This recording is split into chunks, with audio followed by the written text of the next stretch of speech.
இடம் ஒன்றை நிரப்புவதற்கு வேட்பாளராக நியமிக்கப்பட்டுள்ளதால் சட்ட விதிகளுக்கு இணங்க நிறுவப்பட்டுள்ள இந்திய அரசியலமைப்பின்பால் உண்மையான நம்பிக்கையும் கட்டுப்பாடும் கொண்டிருப்பேன் என்று இந்திய நாட்டின் முழுமுதல் ஆட்சிமையையும் ஒருமைப்பாட்டையும் நிலைநிறுத்துவேன் என்றும் ஆண்டவன் மீது கூறுரைத்து உறுதிகிறேன்.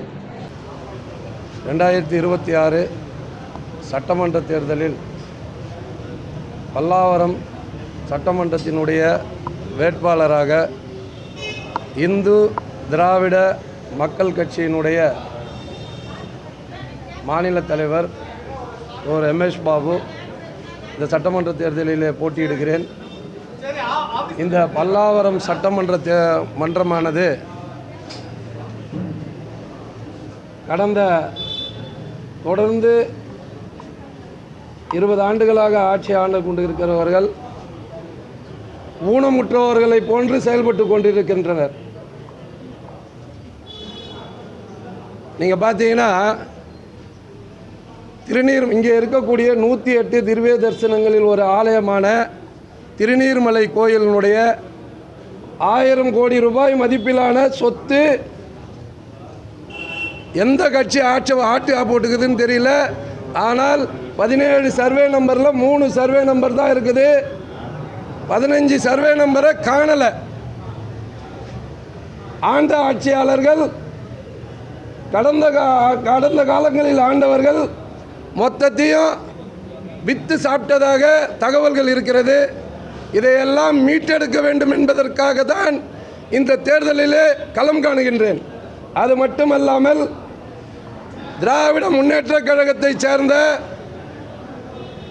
தற்போது துணை மேயராக இருக்கக்கூடிய நபர் கடந்த காலத்திலே கவுன்சிலராக இருந்தார். ஒரு பதவி, அதை தவிர ஒரு பெருசாலாம் இல்லை. இந்தியாவிலே தொல்லியல் துறையை இந்த அரசு காப்பாற்றுகிறது. தொல்லியல் துறையினுடைய பாதி மலையை உடைச்சி வித்துட்டானுங்க. இப்போ அந்த பாதி மலையை விற்று சாப்பிட்டது மட்டுமல்லாமல் அந்த 1 ஏக்கர் மதிப்பில் உள்ள ஒரு கிரவுண்டு இன்றைக்கு 2 கோடி ரூபாய்.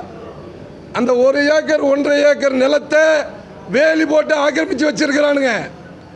நான் எங்களை போன்ற சமூக சேவகர்கள் இதற்காக குரல் கொடுத்த காரணத்தினால அங்கே வேலி போட்டு வச்சிருக்குது.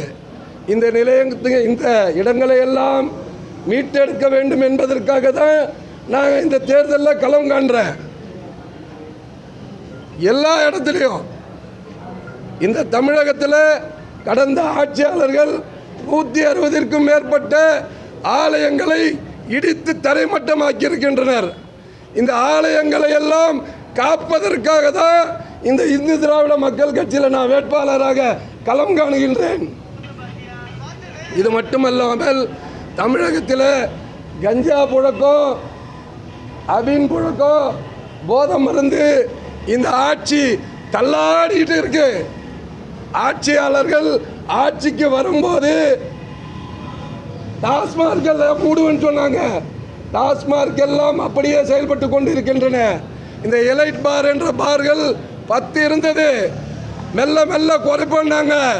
இன்னைக்கு 200 எலைட் பார்கள் செயல்படுகின்றன. காலையில் தண்ணி அடிக்க போறவன் 24 மணி நேரம் சாராய கடையில் படுத்து கிடக்கிறான். சாராய கடையில் படுத்துக்கின்னு பில்லி அடிச்சு வெள்ளம் அடிக்கின்னு சாராய கடையிலே இருக்கிறான். இதையெல்லாம் இழுத்து மூட வேண்டும். எலைட் பாரை எல்லாம் இழுத்து மூட வேண்டும். மதுவை முழுவதுமாக ரத்து செய்வதற்கான அனைத்து ஆவணத்தையும் நாங்கள் செய்வோம். அதற்காக தான் தேர்தலில் போட்டிடுறோம்.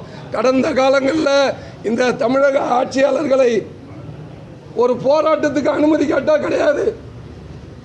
தொடர்ந்து பார்த்தீங்கன்னா வங்கதேசத்தில் படுகொலை, அதற்காக ஒரு ஆர்ப்பாட்டம் கேட்டோம், அனுமதி மறுப்பு. வயசுக்கு வந்துட்டு மாதவிடாய் வந்தான்னா நான் ஐயப்பன் கோயிலுக்கு போவேன்னா ஒரு பெண்மணி, அவளை கண்டித்து ஒரு ஆர்ப்பாட்டம், அனுமதி மறுப்பு. இந்த பச்சைமலை கோயிலில் சாமி கும்பிட போகணும், கார்த்திகை தீபம் ஏற்றணுன்னா அனுமதி மறுப்பு. திருப்பரங்குன்றம் கோயிலுக்கு நாங்கள் நியாயம் கேட்டு போனால் கைது செய்வார், ரமேஷை உள்ள பண்ணுறான், அதற்கு எங்களுக்கு அனுமதி மறுப்பு. திருப்பரங்குன்ற கோயிலை காப்பாற்றணும்னு சொல்லி வடமட கோயிலில் கிரிவலம் ஒரு டிஐஜி மதிப்பில் இல்லை ஒரு அதிகாரி பேசுகிறாரு. இந்த அரசு உங்களை கைது பண்ண சொல்லி உள்ள வைக்க சொல்கிறாங்கன்றாங்க. இதையெல்லாம் இந்த தமிழகத்தில் உள்ள ஆட்சியாளர்களுக்கு பாடம் புகட்டணும். இந்த சட்டமன்றத்தை ஒரு நல்ல சட்டமன்றமாக எங்கள் மக்களுக்கு நிம்மதியாக வாழக்கூடிய சட்டம் ஒழுங்கெல்லாம் சீரழிஞ்சு போயிருக்குது, அதை காப்பாற்ற வேண்டும் என்பதற்காக இங்கே களம் காண்கின்றேன். நான் வெற்றி பெற்றால் பல்லாவரம் சட்டமன்றத்திலே இந்து திராவிட மக்கள் கட்சியினுடைய வேட்பாளராக நான் வெற்றி பெற்றால் பல்லாவரம் சட்டமன்றத்தை அமைதி பூங்காவாக மாற்றி காட்டுவேன். இந்துக்கள் நிம்மதியாக வாழ்வதற்கான வழிமுறையை நான் உருவாக்குவேன். இந்த திருநீர்மலை கோயிலினுடைய 1000 சொத்துக்கு 1000 கோடி சொத்தை ஆக்கிரமித்துள்ளனர். அதை மீண்டும் மீட்டெடுத்து இந்த அரசாங்கத்திடம் ஒப்படைப்பேன். குடிகாரர்கள் எல்லாம் திருந்துவதற்காக இந்த டாஸ்மார்க்கெல்லாம் மூடுவதற்கான அனைத்து ஆவணத்தையும் செய்வேன் என்று உறுதி கூறி விடைபெறுகிறேன். எனக்கு வாக்களித்து பெருவாரியான வாக்கு வித்தியாசத்திலே பல்லாவரம் சட்டமன்ற தேர்தலிலே என் ரமேஷ் பாபுவை தேர்ந்தெடுக்க வேண்டும் என்று அன்போடு கேட்டுக்கொள்கிறேன்.